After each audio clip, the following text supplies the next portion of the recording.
Taigi, esam jau namuose, jau galim pradėti ir normaliai darbuotis. Tai du dalykai iš karto.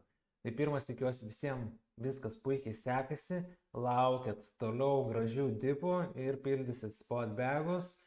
Kiekvienas žinoma pagal save, aš tai tikrai taip.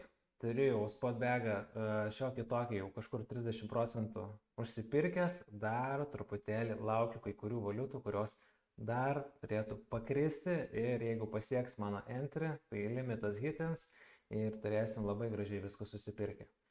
Tai va, o kitas dalykas tai yra, ačiū labai už laikus ir palaikinkit šitą video, žinot, kad tai mane motyvuoja toliau kurti, toliau daryti šitos video, dalintis savo treidais ir savo grupės treidais. Tai va, gerai, du dalykai.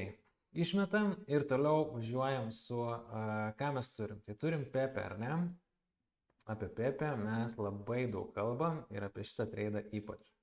Mes vis dar laikom short atidarę ir laukiam šitų demand zonų.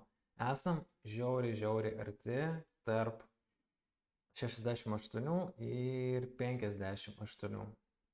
Kol kas pasižiūrėkit struktūrą. Čia yra ant 4 valandų. Visiškai. Range'ą formuojam. Dabar žemiau range'o įlindom.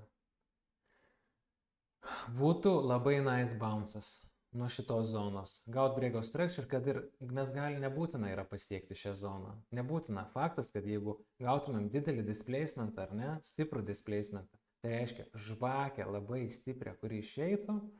Jeigu paliekam fair value gapą, galim nuo čia entry daryti, bet tiesiog toliau stebėčiau struktūrą, kaip jinai formuojasi ir bandyčiau atlikti entry. Faktas, su geru risk to reward. Kas yra geras risk to reward? Tai būtų 2:1. Reiškiasi būtų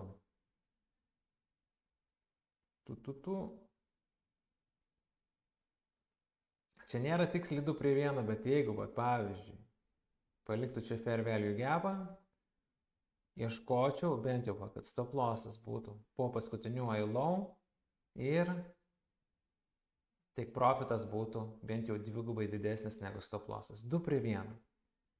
Norint taip pelningai treidinti, pakaktų mum, dabar tiksliai neprisimenu, ar 40 ar 50% pataikymo kiekvieną kartą, kad mėnesio gale mes būtumėm pelningi. Tai reiškia, mes turim turėti stop lossą, mes negalim, kad mūsų stop lossas būtų štai čia, ar dar žemiau, nes tada mūsų risk to reward visiškai susigadina, mes negalim tokių treidų turėti, nebent spot'e. Spot'e DCA liuks. Su leverage, nope, nedarykit to, papulsit, pakliusit, ypač kuo didesnis leverage, tuo labiau papulsit. Tai va, bet turim labai gražias 2 demand zonas, nuo kur ieškočiau bounce'o. Plus spotui užsipirkti irgi puikios zonos.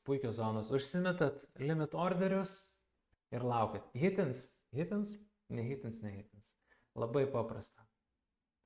Nes gauti Pepe dabar tarp 50 ir 39 būtų labai nice. Labai nice. Spot bagoj labai nice.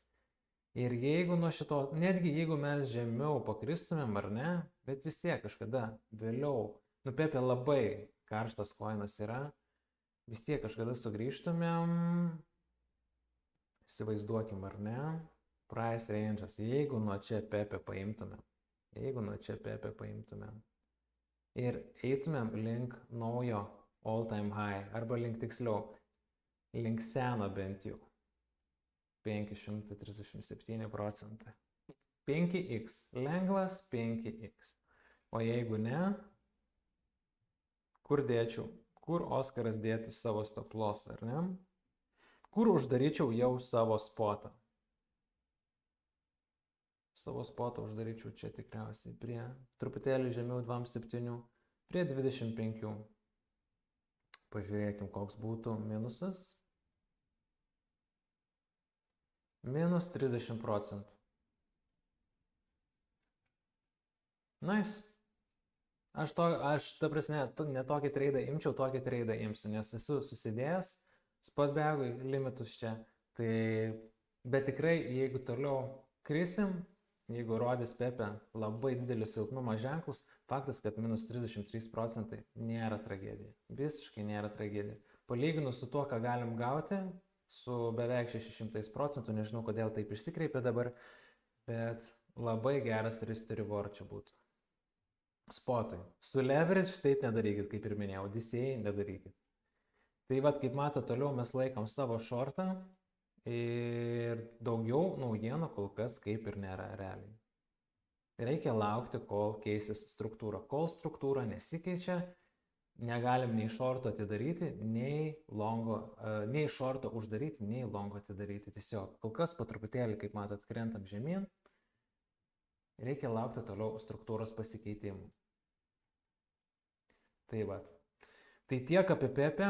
Dar vienas dalykas, ką mes turim, tai turim šiandien Telegrame Oskaras Trading Black Friday, tai reiškia minus 30 procentų visom mūsų narystėm, techninės analizės mokymai, signalų grupė, diskusijų grupė. Viskam 30 procentų off, parašykit mum, o jeigu tik šiandien pirmą kartą mus pamatėt, tai toliau pasiekit platformai, kurioje matot ir užsukite Telegramą, rasit daugiau naudingos informacijos, galėsit stebėti mūsų rezultatus, mūsų investavimo kelionę, o gal kažkada norėsit ir pats prisijungti ir dirbti kartu su mumis. Tai va, viskas labai paprasta, pirmas toks videokas, pažiūrėsim, ar dar kažką turėsim, kokią kitą valiutą, pažiūrėsim kitą poziciją, o jeigu laiko nebus, tai šiandien tiek, o jeigu bus, tai susimatysim jau kitame video.